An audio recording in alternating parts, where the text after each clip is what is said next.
Hello everyone, we're back once again. This is Commander Trium. We're still fighting with video issues. Give me a moment.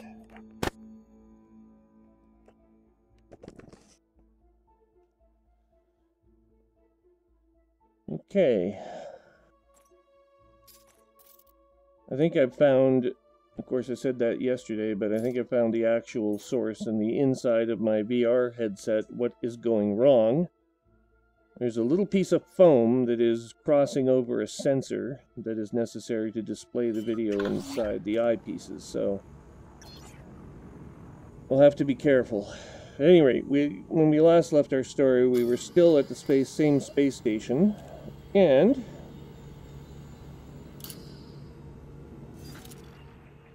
still examining the options as to what we can do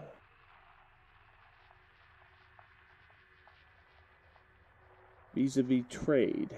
And we had decided we were going to leave this area for the Kama system, I believe. Let me just double check that.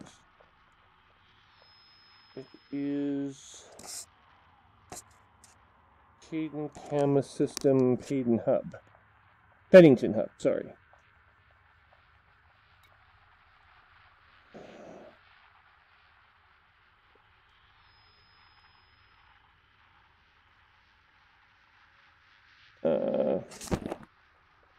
CA Kama,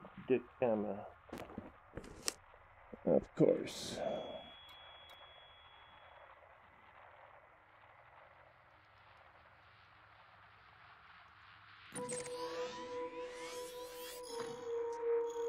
.63 light years away.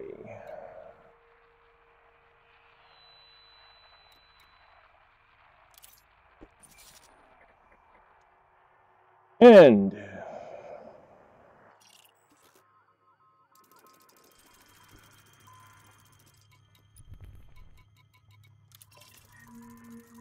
Pennington Hub. Here we are.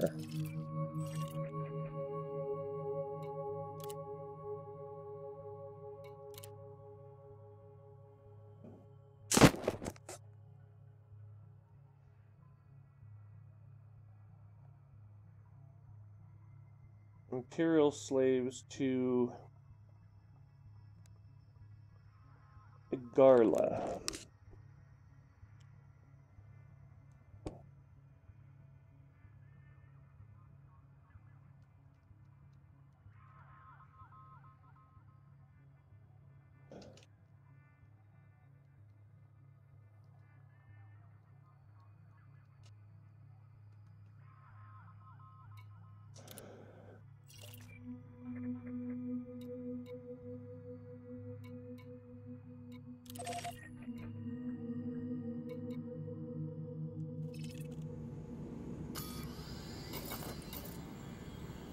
En route, we'll go to Exioche.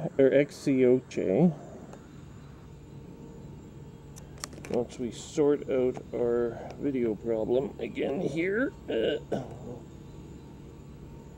Come on.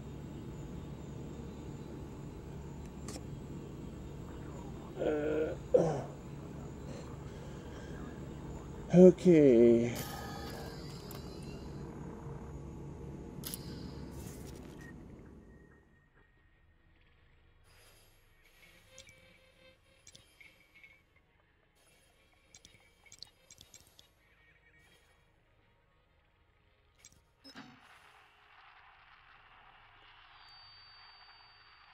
And actually, one moment.